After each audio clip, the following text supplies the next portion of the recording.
Nay, pasensya po ngayon lang po ako nakapunta. Hindi ko po napapatawad yung sarili ko kung may masamang mangyari sa inyo. Anak, ako ang dapat humingi ng patawad sa'yo. Ang laki ng pagkukulang ko. Pero, sa kabila ng lahat, hindi galit ang tinanim mo. Andito ka. Naalagaan ako. Sana bago ako mawala sa mundo, patawad mo ko. Ay, huwag mo sabihin yan. Gagaling po kayo. Matagal pa tayo magkakasama na ha? Mapauwiin natin lahat ng mga taon na hindi po tayo magkakasama. Ha? Basta ngayon na magpahinga muna kayo. Ha? At babalik po ako. Pangako po yan. Ha?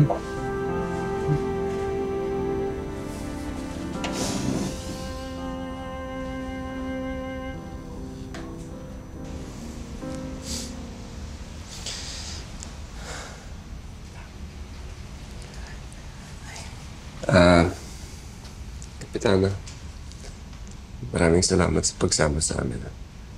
Nelson, alam ko kung bakit may sugat ka sa mukha mo.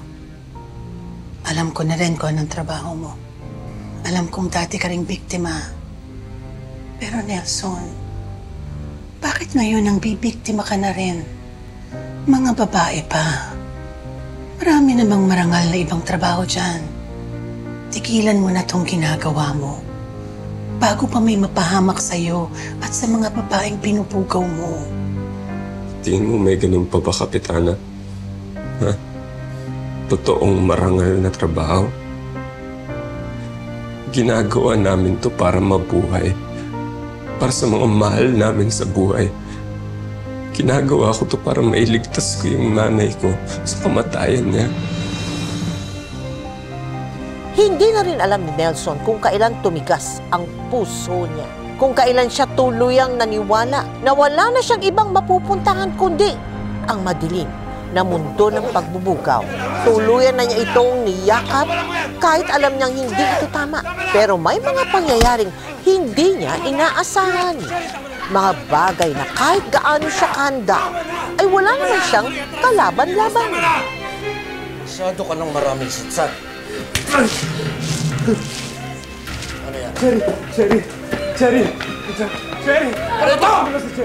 Wala yan! Palapasin mo muna si Cherry! Wala! Ano yan? Tapagamot ko yun sa nanay ko, ha? Pinaghirapan ko yan! Wag! Wag, Cherry! Wag! Cherry! Wag! Cherry! Dito ka! Cherry! Cherry!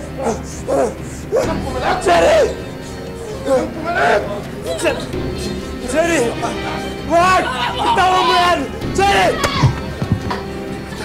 Hayop ka! Baka wala ka yan! Cherry, huwag ka na gumalaw! Huwag ka na gumalaw!